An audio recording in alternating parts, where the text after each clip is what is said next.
안녕하신가요? 본격 멍때리기 권장, 꿀잠 유발 TMI 전문 채널 샨티 명상입니다. 이번에 다룰 주제는 자기 충족적 예언입니다. 학문 용어여서 조금 어렵게 들리기도 하는데요. 이를 잘 설명하는 우리말 속담이 있습니다. 바로 말이 시가 된다입니다.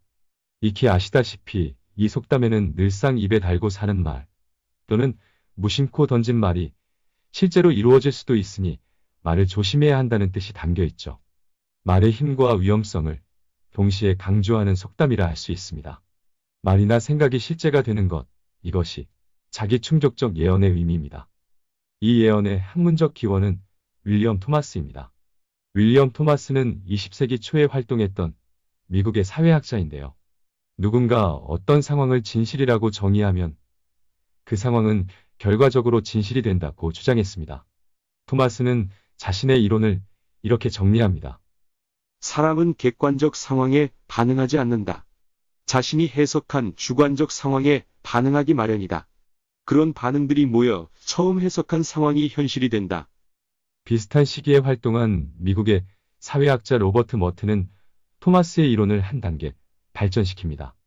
그리고 자기 충족적 예언이라는 신조어를 만들어 한 단어로 함축했습니다. 머튼의 업적은 자신의 이론을 다양한 사회 현상에 적용한 것입니다. 가상의 은행 부도 사태 시나리오가 그 중 하나입니다.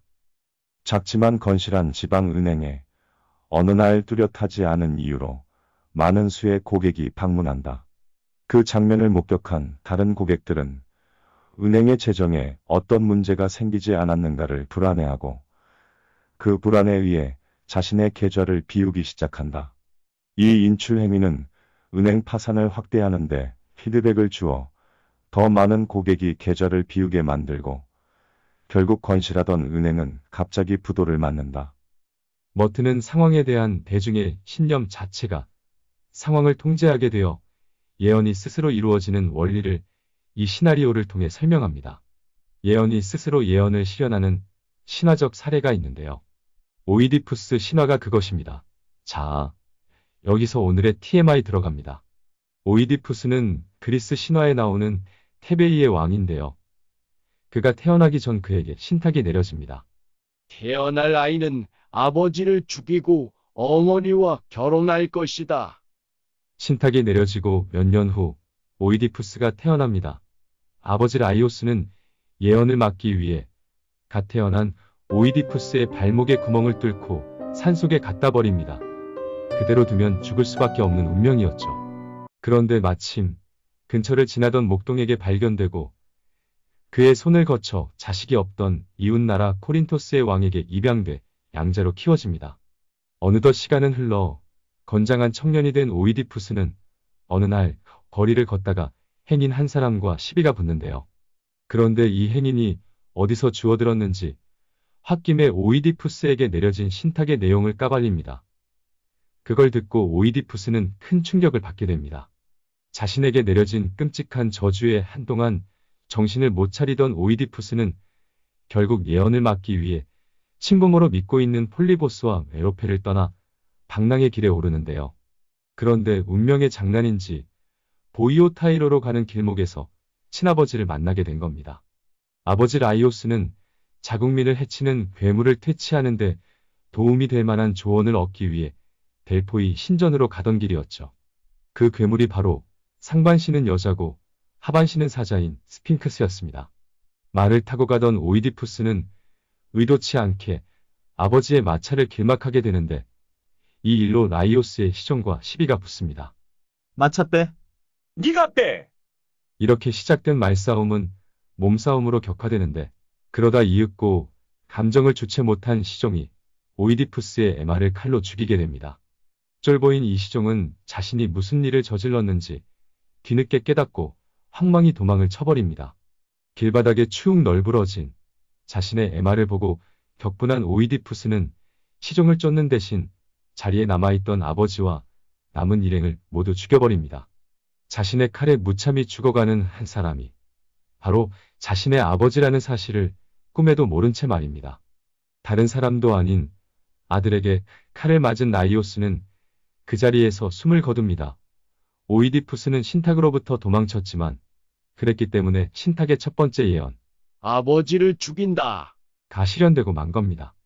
가뜩이나 스핑크스 때문에 공포에 휩싸인 테베이의 민심은 왕의 죽음으로 더욱 흉흉해지는데요. 죽은 왕을 대신해 섭정이 된 라이오스의 처남 크레오는 흉흉한 민심을 안정시키기 위해 스핑크스를 퇴치하는 사람에게 테바이의 왕위와 이오카스테 왕비를 보상으로 주겠다고 공표합니다. 어떤 이유에서인지 현장에서 체포되지 않고 여행을 계속하던 오이디푸스는 테베이로 들어가는 길목에서 높은 바위에 거만하게 앉아있는 스핑크스와 마주치게 됩니다. 여기서 유명한 스핑크스의 수수께끼가 등장하죠. 스핑크스가 오이디푸스에게 두 개의 질문을 던집니다.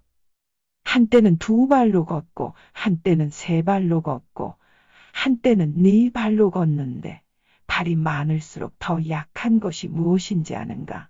두 자매가 있는데 하나는 다른 하나를 낳고 다른 하나는 또 다시 다른 하나를 낳는 것이 무엇인지 아는가? 스핑크스는 수수께끼 부심이 있었습니다. 이제껏 아무도 자신이 지어낸 문제를 풀지 못했고 앞으로도 영영 풀지 못할 어려운 문제라고 자부했던 겁니다. 그런데 오이디푸스가 이 문제를 간단히 풀어버립니다. 첫 번째 답은 네 발로 기어다니다 두 발로 걷다가 늙으면 지팡이를 짚는 인간. 두 번째 답은 매일 서로 교차하는 낮과 밤. 오이디푸스가 정답을 말하자 스핑크스는 엄청난 충격을 먹습니다. 괴물의 수수께끼 부심은 산산이 깨지고 삶의 의욕도 꺼깁니다. 결국 스핑크스는 인생, 아니 괴생의 무상함을 느끼고 자신이 앉아있던 높은 바위에서 뛰어내려 스스로 생을 마감합니다. 그렇게까지 해야 할 일인가 싶은 부분인데요. 쿨하게 패배를 인정하고 더 어려운 수수께끼를 다시 만들면 되지, 죽긴 왜 죽어. 두 수수께끼도 지가 만든 거 아닌 듯한 느낌적인 느낌이 듭니다. 눈 하나 깜짝 않고 사람을 잡아먹는 괴물이 마음이 그렇게 쪼잔하고 나약했다니 식스센스급 반전이 아닐 수 없습니다.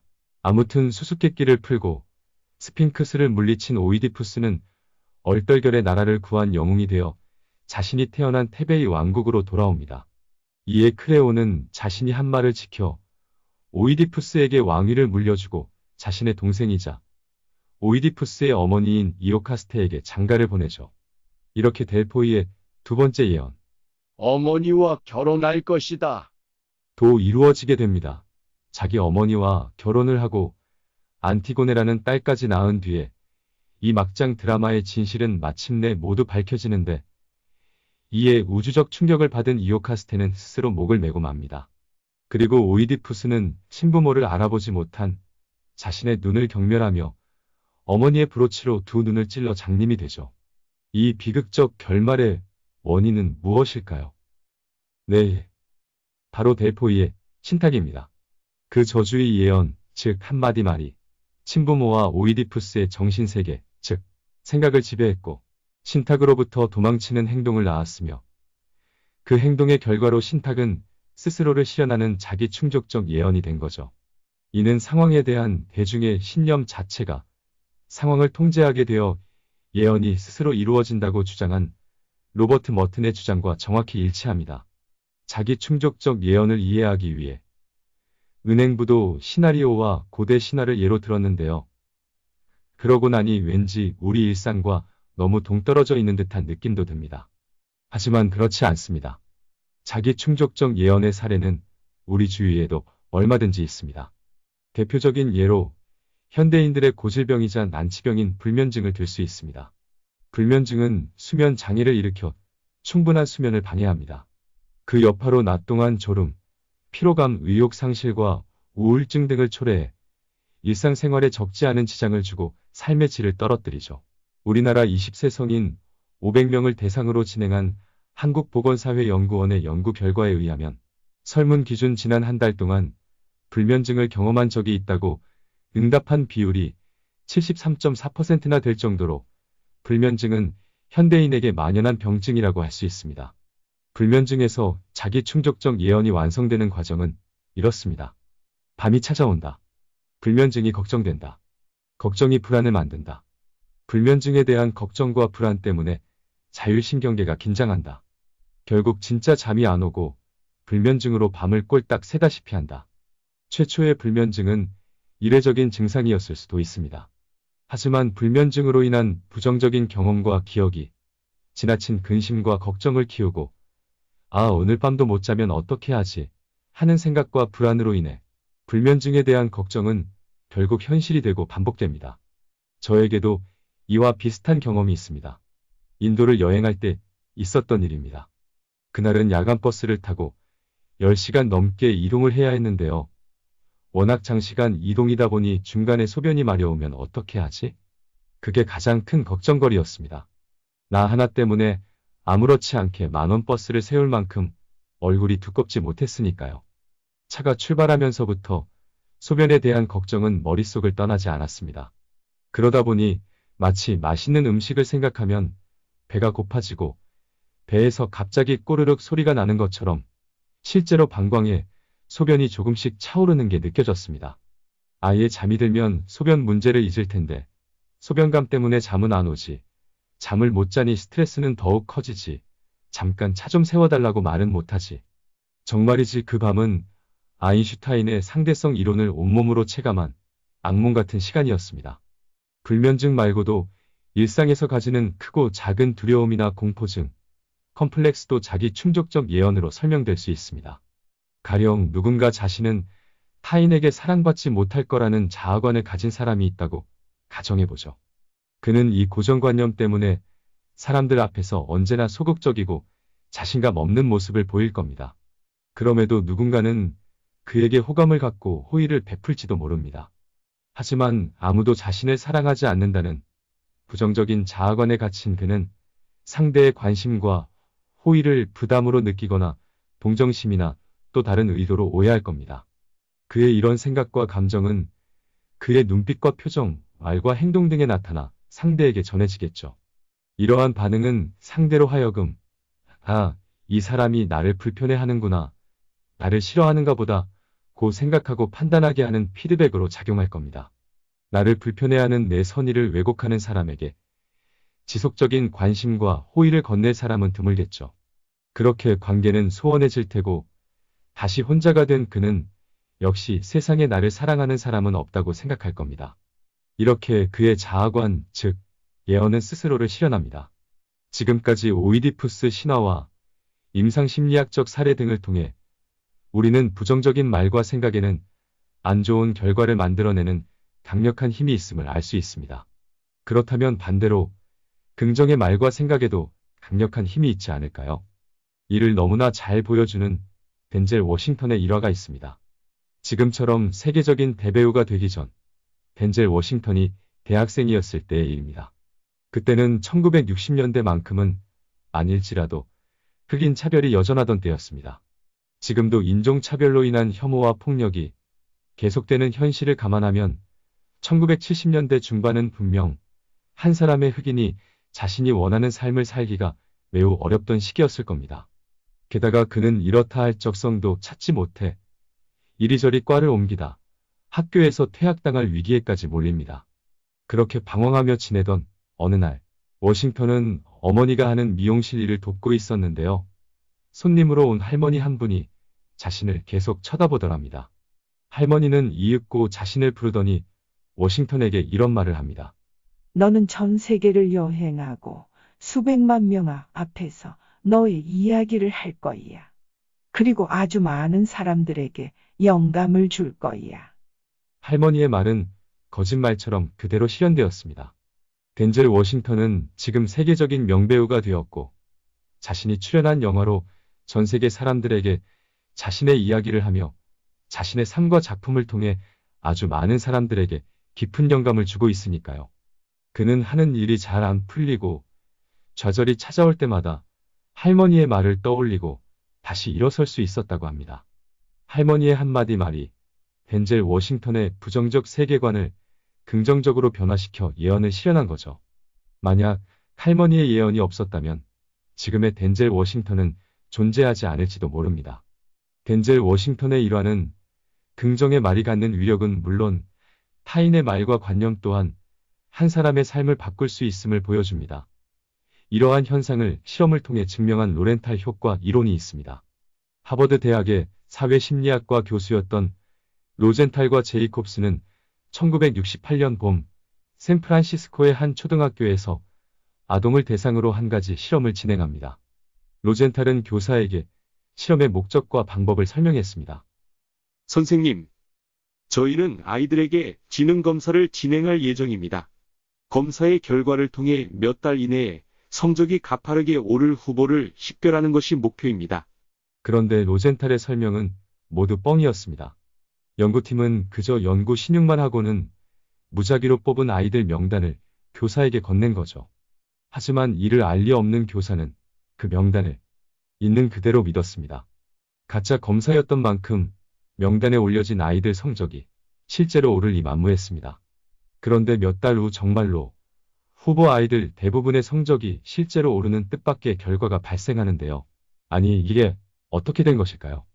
로젠탈 교수는 자신의 연구 결과를 이렇게 설명했습니다. 담임 교사가 연구팀과 검사 결과를 신뢰해 아이들의 성적이 오를 것이라는 기대를 품었고, 그 기대가 아이들에게 어떤 식으로든 전해졌으며, 선생님의 관심과 기대를 받은 아이들은 그에 부응하기 위해 자신도 모르게 더 집중하고 더 열심히 공부를 했기 때문에 아이들의 성적이 향상된 것입니다. 비록 연구 과정에 몇 가지 논란이 있긴 했지만 로젠탈의 연구는 가정에서뿐만 아니라 학교에서도 교사가 학생에게 거는 관심과 기대가 실제로 학생의 성적에 영향을 미친다는 교육학적으로 유의미한 결론을 도출했습니다. 이러한 로젠탈 효과는 피그말리온 효과, 교사기대 효과라고 불리우기도 합니다. 긍정의 자기 충족적 예언을 증명하는 현상은 더 있습니다. 그중 가장 잘 알려진 현상은 플라세보 효과일 겁니다. 플라세보는 환자가 약효가 있다고 믿지만 실제로는 전혀 의학적 효과가 1도 없는 가짜 약을 의미하는 단어입니다. 이 플라세보 효과는 제2차 세계대전 중 의약품이 부족할 때 많이 활용되었다고 하는데요.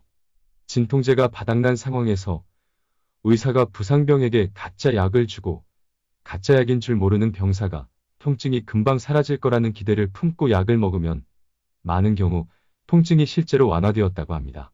어릴 적 배가 아플 때 엄마가 엄마 손 약손하며 배를 문지르면 신기하게도 배 아픔이 없어지는 것도 플라세보 효과의 일종이라고 할 수 있습니다. 환자의 기대와 믿음이 물리적 결과로 나타나는 대표적인 심리 현상 중 하나입니다. 이 밖에도 영리한 안스 효과, 호손 효과, 고정관념 등이 더 있는데 TMI가 너무 많아질 듯해서 생략할게요. 지금까지 자기 충족적 예언의 의미와 사례들을 알아보았는데요. 그러면 말과 생각은 어떻게 미래의 씨앗이 되고 예언이 될 수 있을까요? 그건 아마도 말이란 게 단지 우연과 무의미의 산물만은 아니기 때문이 아닐까요? 그러니까 한 사람의 가치관, 신념, 철학, 인성, 생각, 태도, 감정, 기타 등등이 총체적으로 함축된 찰나의 반영이 말과 생각이라고 정의한다면 자기 충족적 예언의 메커니즘이 이해가 됩니다. 긍정의 말과 생각에는 그걸 행한 사람의 긍정적인 세계관이, 반대로 부정적인 말과 생각에는 부정의 세계관이 담겨 있을 테니 콩 심은 데 콩 나고 팥 심은 데 팥이 나듯 전자는 긍정의 행동과 결과를, 후자는 부정의 행동과 결과를 가져오는 게 당연한 이치겠지요. 덴젤 워싱턴의 일화와 여러 인문과학적 연구들이 보여주듯이 이러한 작동 원리는 반대 방향으로도 기능하고요. 한 사람의 말과 생각이 다른 한 사람의 세계관을 변화시키는 쪽으로요. 오늘은 이렇게 자기 충족적 예언의 의미와 인문과학적 근거, 그리고 사례들을 통해 우리의 말과 생각이 어떻게 삶을 변화시키는지를 알아보았습니다. 단순히 알면서만 그치는 게 아니라 당장 오늘부터 실천해보는 건 어떨까요? 우리 내면을 긍정의 예언으로 가득 채우는 겁니다. 예언이 스스로 예언을 실현할 수 있도록 말입니다. 그렇게 내일의 삶이 오늘보다 더 건강하고 부유하고 행복해질 수 있도록 말입니다. 그런데 막상 어떤 예언을 채워야 할지 모르겠다고요? 그러면 자기 암시의 저자 에밀 쿠에처럼 이렇게 말해보는 건 어떨까요? 나는 날마다 모든 면에서 더 나아지고 있다. 날마다 모든 면에서 더 나아지고 있다니 상상만으로도 벌써 막 행복해집니다. 저만 그런가요? 오늘의 결론. 예언은 현실이 된다. 그럼 오늘도 이렇게 찾아주시고 들어주셔서 감사합니다. 좋아요와 구독, 그리고 알람 설정은 컨텐츠를 만드는데 큰 도움이 됩니다. 그럼 건강하고 행복한 지금 되시길 바랍니다. 감사합니다.